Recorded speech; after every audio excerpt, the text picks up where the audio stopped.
Hello, low ego action heroes. This is Debbie Levitt from Delta CX, and a question I get from time to time is, how many examples or projects or case studies should my portfolio have? Well, to me, there's no should. There's a lot of different possible answers here. First of all, I've been hearing more and more that many hiring managers and sometimes recruiters or HR, they are only looking at one thing in your portfolio. They just want to see one thing that tells your story best and decide whether or not you're going to be interviewed. So if you had one amazing thing in your portfolio, that could be pretty good. One's a great start. Do you need more than one? Depends what story you're trying to tell about the work that you do. If you have a portfolio that has all of the things that you specialize or subspecialize in, maybe that tells the story well.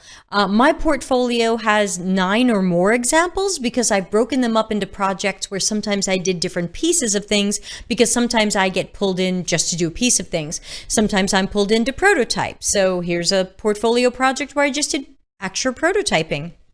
Here's something where I just did research and personas. Sometimes I'm pulled in just for that. So I've broken out some of my projects that were a little bit more specialized. So if someone is considering me for a project like that, they can look at my portfolio and go straight to the one that is most connected to what they're thinking.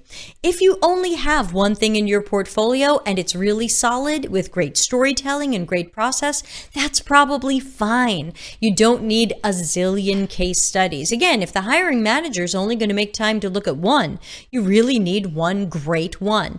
As you progress in your career, you might have more from jobs that you've done where you can show these things publicly and to maybe showcase different strengths that you have.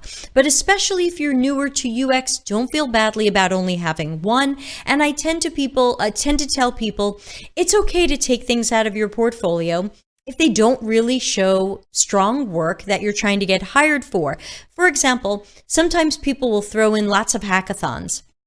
I never look at hackathon projects in portfolios because those only tell me how you are at guessing at screens in a very short amount of time where there wasn't any other UX process. So to me, a hackathon might have been cool. It might have been fun. Maybe you won and there's lots of cool things to say there and fun photos, but it's not really a great measure of your UCD process and how you would approach a real project if you worked for me.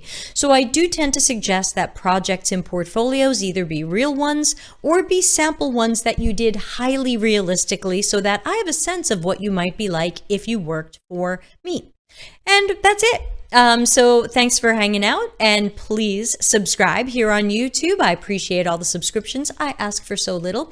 You can also join our Slack channel, which is totally free and open. And please empathize with the like button and let the YouTube algorithm know that you liked videos like this. Thanks, and see you in the next video.